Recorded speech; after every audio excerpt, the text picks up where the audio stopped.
Good morning student. Class 11 का fifth lesson कर रहे हैं। गद्य विभाग का हम फिफ्थ लेसन कर रहे हैं। फिफ्थ लेसन है हमारा गलता लोहा, जिनके लेखक हैं शेखर जोशी। कौन है इनके लेखक गलता लोहा के? शेखर जोशी। सबसे पहले हम इनका जीवन परिचय करते हैं। शेखर जोशी से जीवन परिचय। शेखर जोशी हिंदी साहित्य के प्रमुख कवि माने जाते हैं। इनका जन्म सन 1932 ईस्वी को अल्मोड़ा में हुआ था। कब हुआ था इनका जन्म? 1932 ईस्वी को अल्मोड़ा में हुआ था।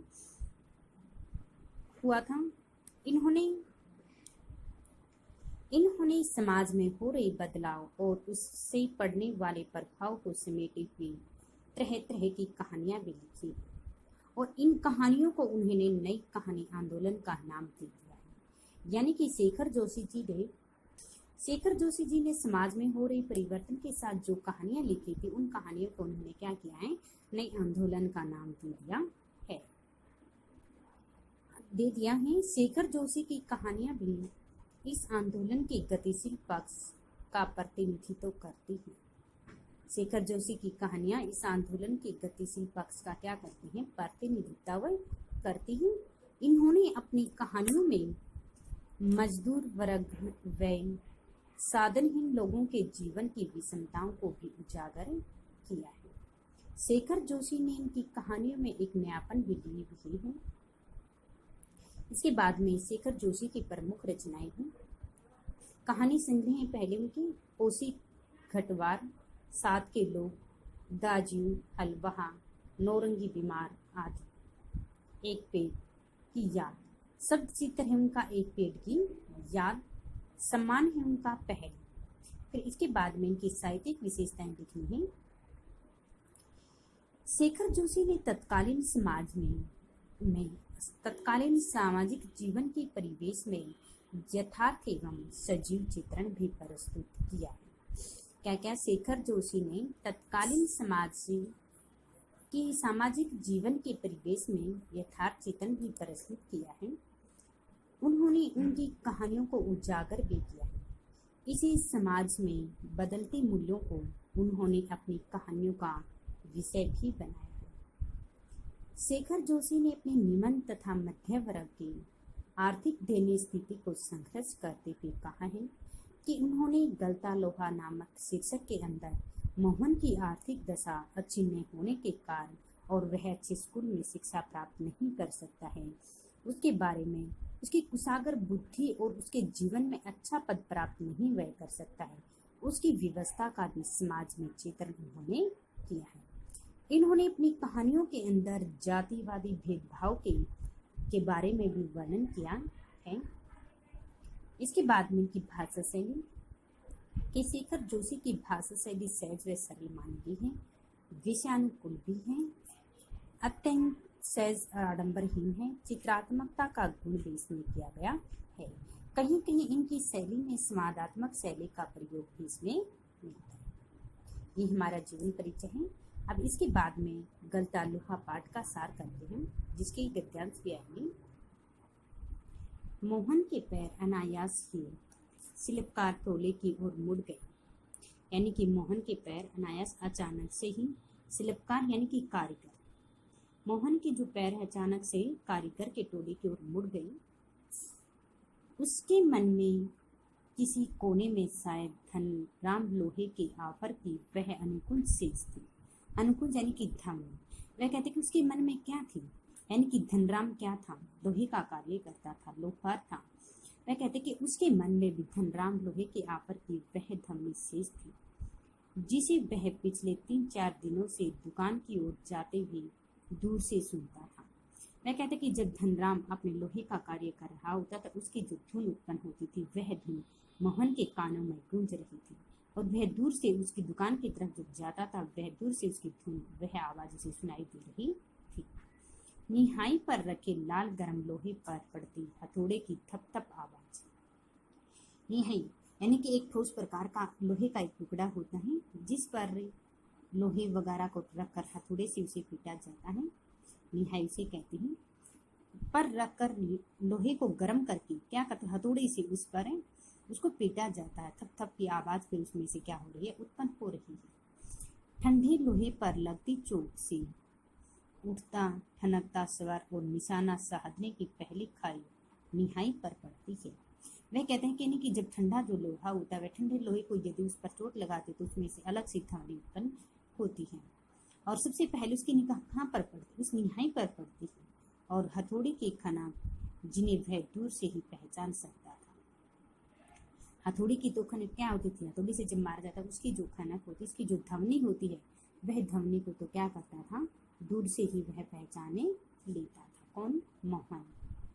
लंबे बैग वाले हंसुए को लेकर वह घर से इस उद्देश्य से निकला था कि अपने खेतों के किनारे उग आई कांटेदार झाड़ियों को काट छांट कर साफ कर आएगा। कौन निकला था? मोहन। मोहन अपने घर से हंसुए यानी कि दराती, घास काटने वाले जिसको हम दराती कहते हैं, वो दराती को निकला था कि मेरे खेत के जो डोले वगैरह जो बोलते हैं हम, उन पर कांटेदार झाड़ियां उगी हैं और उनको क्या करना है, मैंने उन झाड़ियों को काट कर आना है। बूढ़े वंशीधर जी के बूते का अब है काम नहीं रहा, क्योंकि मेरे पिताजी वंशीधर जी अब क्या है, बूढ़े हो चुके हैं और वे इस कार्य को नहीं कर सकते हैं। सबसे पहले हमें इसका प्रसंग लिखना है। प्रस्तुत पद्यांश हमारे हिंदी की पाठ्य पुस्तक आरूढ़ भाग 1 में संकलित गलता लोपन नामक पाठ से ली गई है। इनमें इनकी लेखक शेखर जोशी है। इन्होंने इन पंक्तियों में पुरानी पीढ़ी के वंशीधर के जीवन पर प्रकाश डाला है। इसमें लेखक कहा है कि लंबे बैट वाली दराती को लेकर के मोहन जब अपने खेतों की कांटेदार झाड़ियों को काटने के लिए अपने घर से निकलता है, ताकि वह अब खेत में अपनी अच्छी खेती कर सके, क्योंकि उनके पिताजी के तो अब खेती क्यारी का काम नहीं कर सकते हैं, क्योंकि वे क्या हो चुके, वे अब वे बूढ़े हो चुके हैं। यह क्या जन्म भर की पुरोहित के बूते पर उन्होंने घर संसार चलाया था, क्योंकि मेरे पिताजी वंशीधर जी ने पुरोहिताई के बलबूते पर अपनी गृहस्थी चलाई थी और अब तो वह उसे पुरोहिताई का काम भी ठीक से नहीं हो पाता है। यानी कि उसने खेती बाड़ी करके ही अपनी घर गृहस्थी को मेरे पिताजी ने चलाया था, लेकिन अब वे बहुत ज्यादा कमजोर हो चुके, बूढ़े हो चुके हैं। अब उनके बस का यह काम नहीं रहा, यानी कि खेती बाड़ी अब वो नहीं कर सकते हैं। वह भी अब वैसे कहाँ कर पाते हैं। यजमान लोग उनकी निष्ठा और संयम के कारण ही उन पर श्रद्धा रखते हैं। वह कहते कि इसलिए वह भी वैसे ही, वह कहते कि उनके संयम से, यानी कि मेरे पिताजी के संयमशील स्वभाव के कारण, व्यवहार के कारण और उनका अपने काम के प्रति लगन को देख करके यजमान जो लोग हैं, वो यजमान लोग भी उनका क्या करते हैं, उन पर श्रद्धा रखते हैं, उन पर आदर रखते हैं, उनका सम्मान करते हैं। कि मेरे पिताजी के संयमशील स्वभाव और उनके काम के प्रति उनकी निष्ठा व लगन को देख करके यजमान लोग भी उनसे का आदर करते हैं, उनका सम्मान करते हैं। लेकिन बुढ़ापे का जड़ शरीर अब उतना कठिन श्रम और व्रत उपवास नहीं जी सकता। मेरे पिताजी बूढ़े हो चुके हैं, उनका शरीर कमजोर हो चुका है, इसलिए वे अब पहले की तरह ना तो ज्यादा कठिन परिश्रम कर सकते हैं, ना कोई व्रत आदि उपवास कर सकते हैं। यानी कि पहले की तरह न वो कठिन मेहनत नहीं कर सकते, कोई पूजा पाठ या व्रत उपवास आदि भी नहीं कर सकते, किंतु नहीं कर सकते हैं। एक सुबह उठते ही वंशीधर जी ने सुबह सुबह जब उसे सहारा पाने की नियत से उन्होंने गहरा निश्वास लेकर कहा था, तो उस समय उसके पिताजी किससे कहते हैं, मोहन से कहते हैं कि जब सुबह उठते मेरे पिताजी वंशीधर यानी कि अपने बेटे मोहन से सहायता लेने के लिए लंबा सांस लेते हैं और उसे अपने बेटे से कहते हैं, आज गणनाथ जाकर चंद्रजीत के लिए रुद्री पाठ करना है। क्या कहते हुए उसी कि आज सुबह उठते ही मुझे गणनाथ जाकर चंद्रजीत के लिए शिव का पाठ करना है। रुद्री पाठ यानी कि शिव जी का पाठ करना।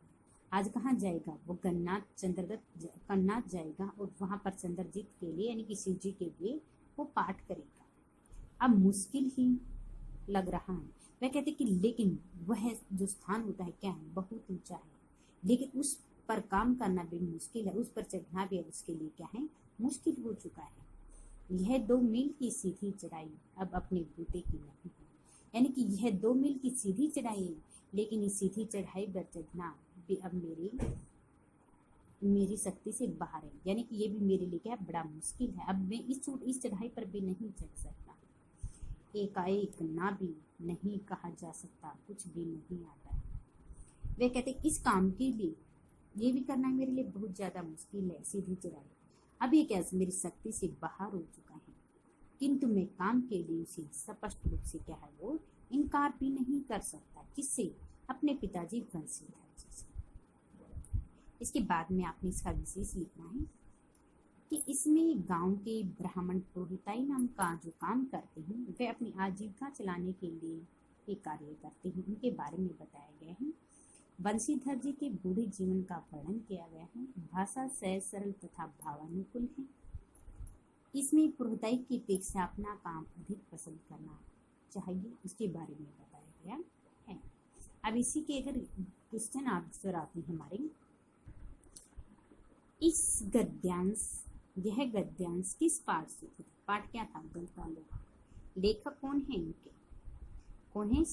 इनके लेखक कौन है? शेखर जोशी जी। मोहन किस उद्देश्य से घर से निकला था? कि लंबे बैक वाले हंसुए यानी कि द्रांते को लेकर के वह इस उद्देश्य से निकला था कि उसके खेतों में कांटेदार जो झाड़ियां उगी हुई हैं वह उन कांटेदार झाड़ियों को काट छाट कर आएगा। बंसीधर बाबू का खानदानी काम क्या था? पुरोहिताइन का काम था। उनका जो सारा का सारा जो जीवन है वह पुरोहिताई के काम करने में ही व्यतीत हो जाता था। हैसियत वाले यजमानों का अनुष्ठान करके, यानी कि उसके पिताजी क्या करते थे? खेती बाड़ी भी करते थे और यज्ञ आदि का अनुष्ठान वगैरह जो यज्ञ करवाया जाता वो भी करते थे गरीब परिवार, और उससे ही क्या करते, उससे जो दान दक्षिणा आदि उनको मिलती थी वह उसी से अपना गुजारा कर लेते थे। वो उनका क्या था? खानदानी पहचान। बुढ़ापे के कारण बंसीधर भागो किस किस काम को करने में अपने आप को सक्षम नहीं समझते।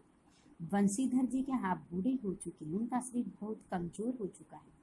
पुरोहिताई का काम करने में भी अब वे ज्यादा सक्षम नहीं है, क्योंकि यजमान उनकी निष्ठा, श्रद्धा और स्वयंशील के कारण ही उनका क्या करते थे? उनका आदर सम्मान करते थे।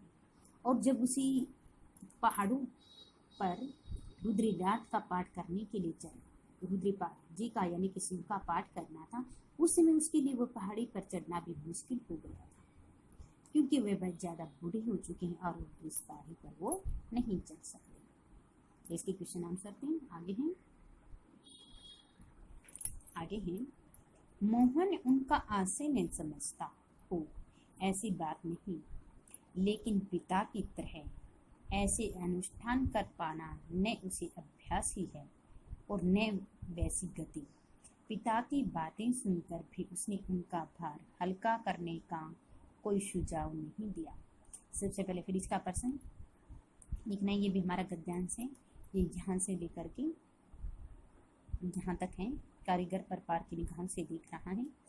सबसे पहले इनका गद्यांश में इन पंक्तियों में यानी कि इनके लेखक शेखर जोशी जी ने इनमें बताया गया है कि मोहन पढ़ लिख कर अपने पिताजी की तरह वह कहता है कि मुझे पुरोहिताई का काम नहीं करना, रुद्रपाठ नहीं करना, बल्कि उसकी अपेक्षा वह खेत खलियान आदि करना ज्यादा पसंद करता है, उचित समझाता है वह उनको। तो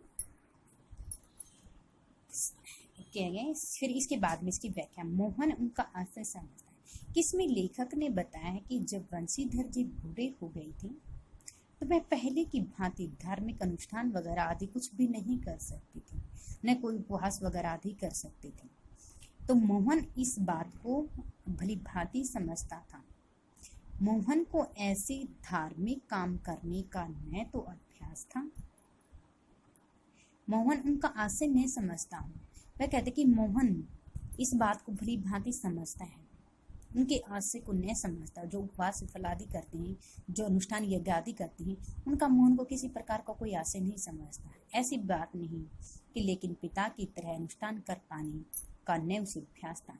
लेकिन उसके पिताजी जिस तरह अनुष्ठान यज्ञ वगैरह आदि करते हैं उसने कभी ऐसा उससे पहले किया नहीं, इसलिए उसका अभ्यास भी उसे नहीं है उसके पिता की तरह, क्योंकि उसके पिता का धार्मिक काम करने का तो काफ़ी सालों से करते आ रहे हैं, लेकिन उसे धार्मिक काम करने का अभी तक उसने कोई अभ्यास किया ही नहीं है और न उसकी गति उसके पिताजी जैसी है।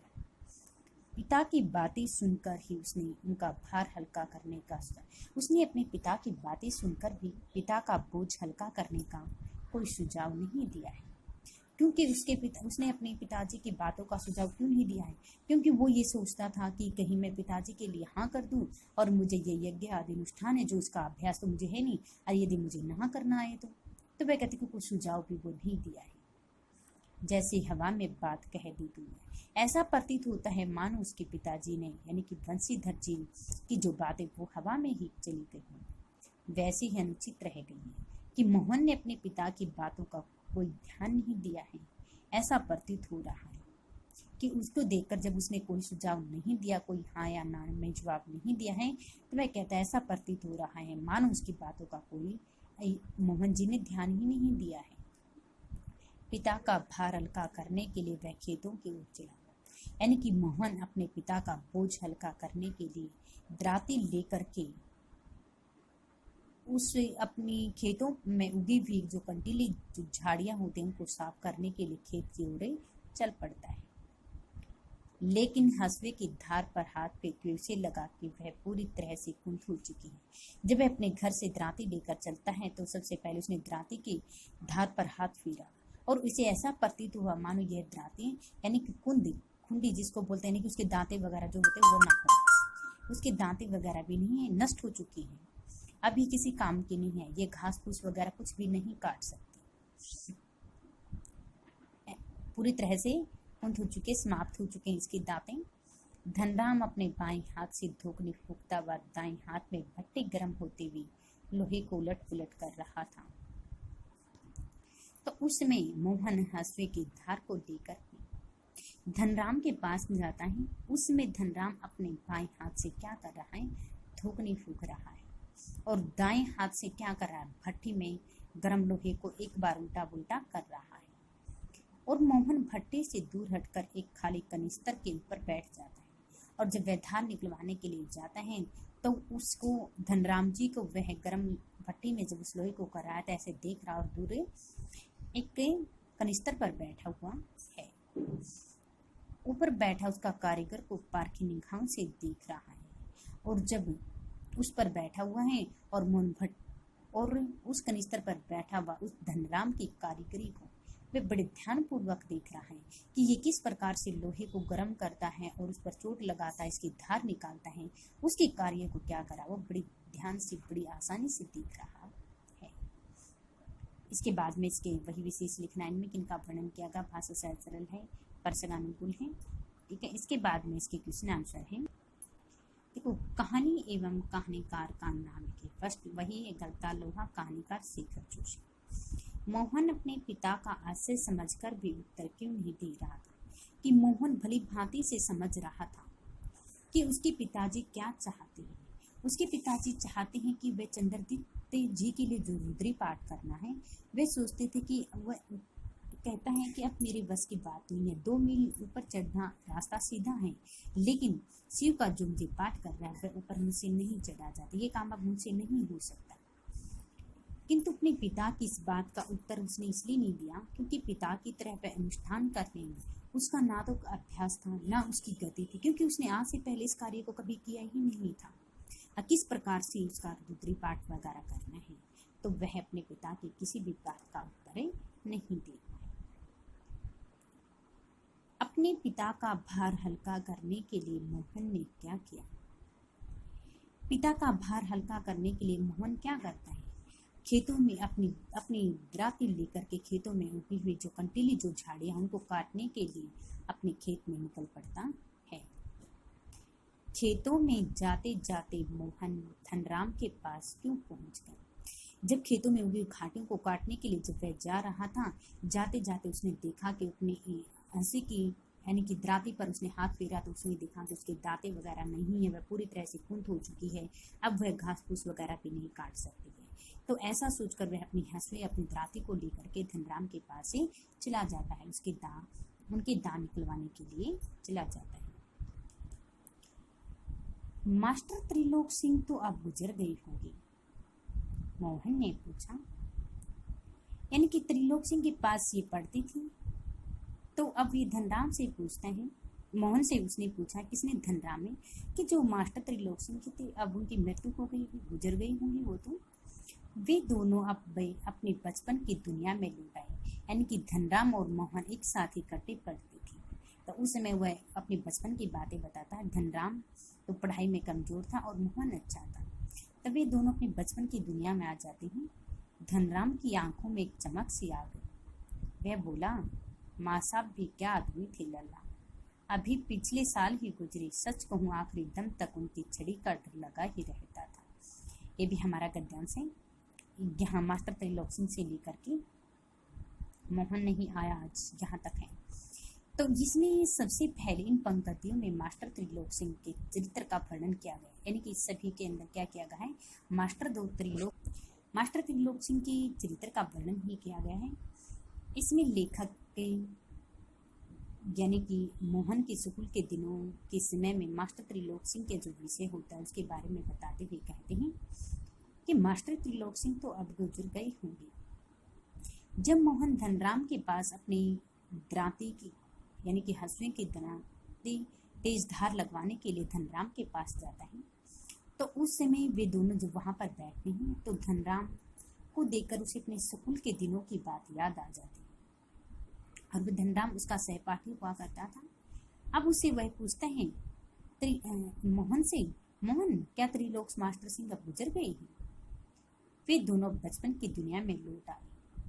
ठीक है, अब वे क्या करते हैं मास्टर त्रिलोक सिंह, इसलिए वह पूछता है कि अब वे मोहन और धनराम दोनों अपने बचपन की दुनिया में लौट आते, अपने बचपन में घटी हुई स्कूल से संबंधित जो घटनाएं होती हैं उन स्कूल से संबंधित अपनी घटनाओं का वर्णन करते हुए बता रहे हैं कि मास्टर जी याद आते हैं। धनराम की आंखों में एक चमक सी आ जाती है।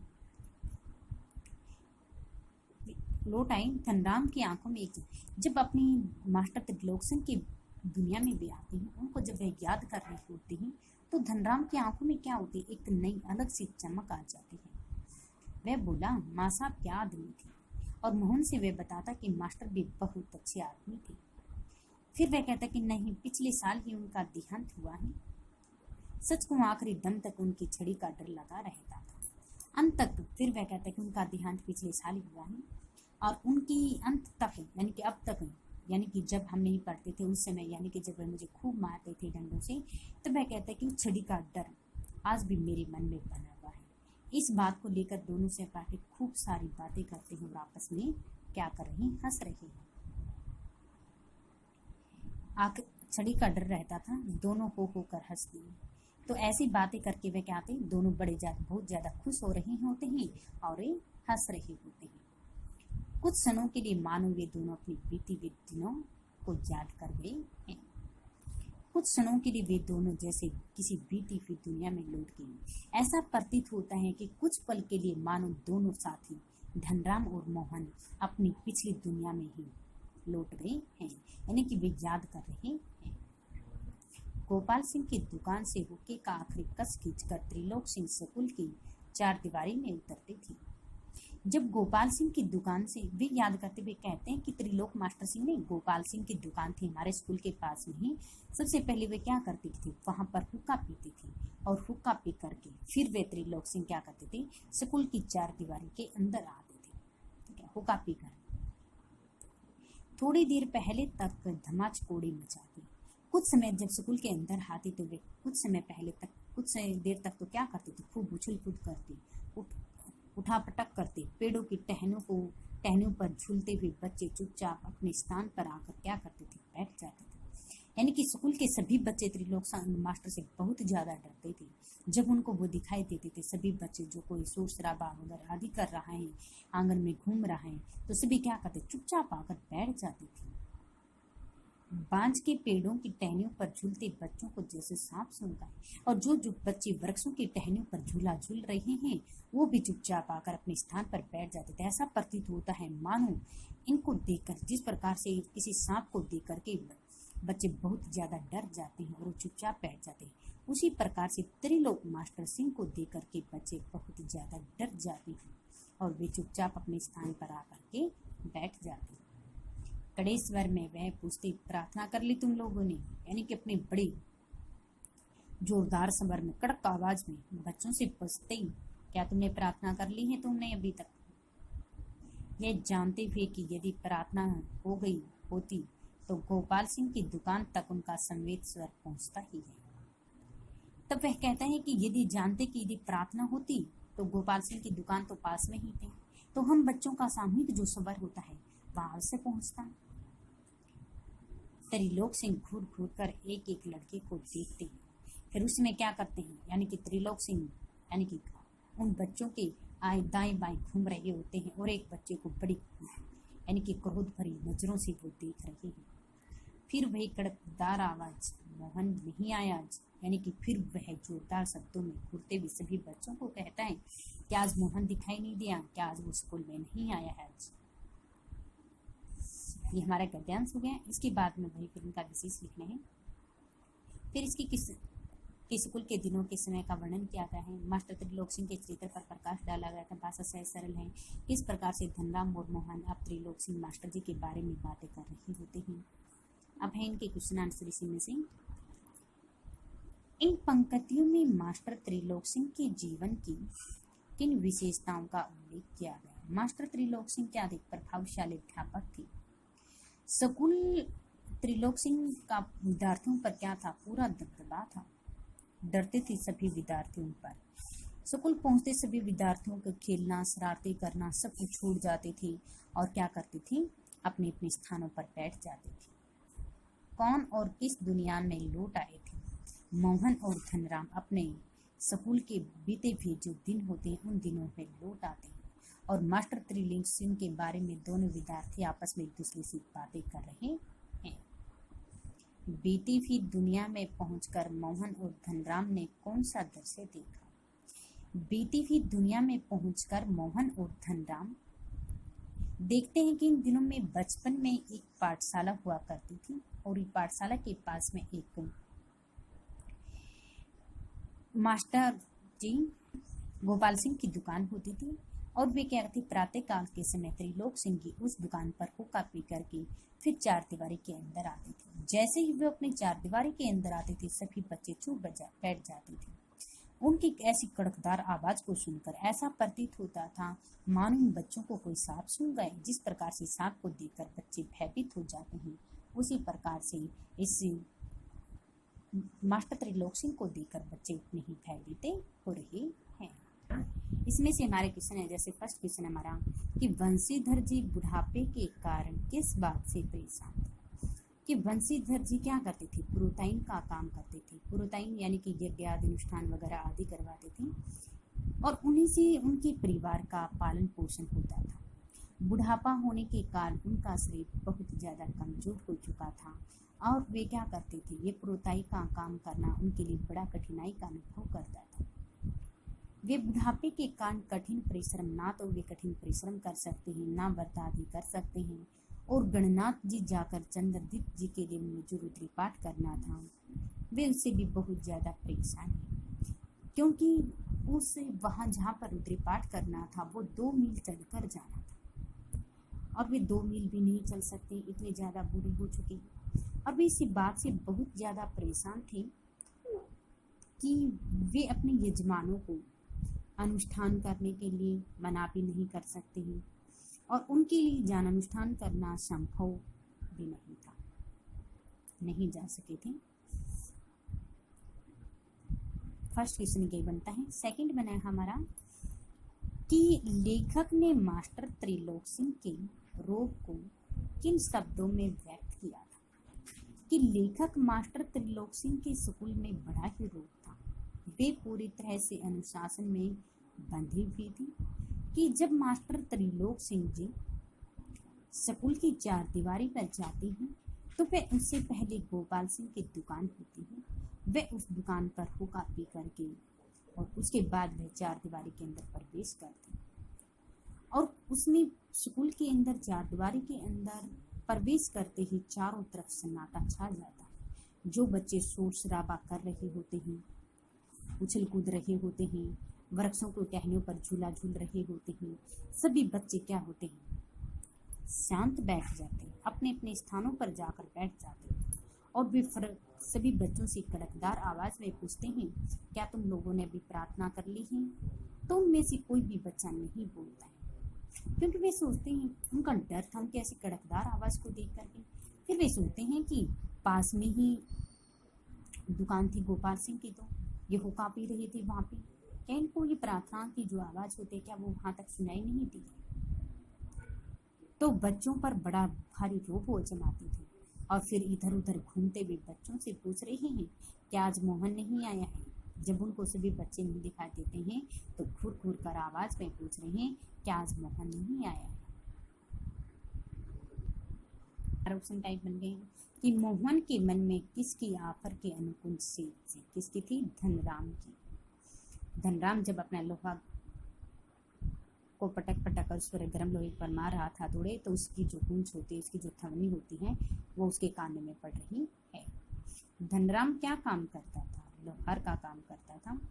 निहाई किस चीज का बना ठोस टुकड़ा एक लोहे का बना होता है, जिस टुकड़े पर यानी कि लोहे की गर्म लोहे को रख करके उस पर हथौड़ियां मारी जाती है। मोहन के पिताजी का क्या नाम था? बंसीधर, जो बूढ़े लोग थे। बंसीधर ने कहाँ जाकर प्रचंडर जीत के लिए रुद्री पाठ करना था? गणनाथ जाकर उसने रुद्री पाठ करना था। कितनी मील की सीधी चढ़ाई बंसीधर जी के बूढ़े की बात नहीं है, बताया था 2 मील की चढ़ाई भी अब वो नहीं चल सकते, इतने ज्यादा बूढ़े हो चुके हैं, उनका शरीर इतना ज्यादा कमजोर हो चुका है। मोहन हंसुए की धार बनवाने के लिए किसके पास जाता? क्योंकि धनराम ही लवार था और उसी का काम करता था, उसी के पास जाता है। मोहन के आरंभिक विद्यालय के अध्यापक कौन थे? यानी कि सबसे पहले कौन थे? त्रिलोक सिंह। किसकी दुकान में हुक्के का आखिरी कस खींचकर मास्टर जी विद्यालय जाते थे? किसका था? स्कूल के पास में ही गोपाल सिंह की दुकान थी, उस पर हुक्का पीकर जाते थे। गलता लोहा पाठ के लेखक कौन बताए गए थे? शेखर जोशी। जन्म कहाँ हुआ था, कब हुआ था इनका? 1932 ईस्वी को। तो ये हमारे ऑप्शन टाइप क्वेश्चन है, इसमें से वे गद्यांश हमारे राइट प्लस लर्न होने चाहिए। आज का हमारा जो है इसमें से हमने जो 5th लेसन हमारा क्वेश्चन आंसर किए हैं, जीवन परिचय, 3 हमारे गद्यांश हो चुके हैं, उनके 6 प्रसंग व्याख्या और विशेष, और हमारे 13 क्वेश्चन हमारे ऑप्शन टाइप हो चुके हैं और पढ़े। ये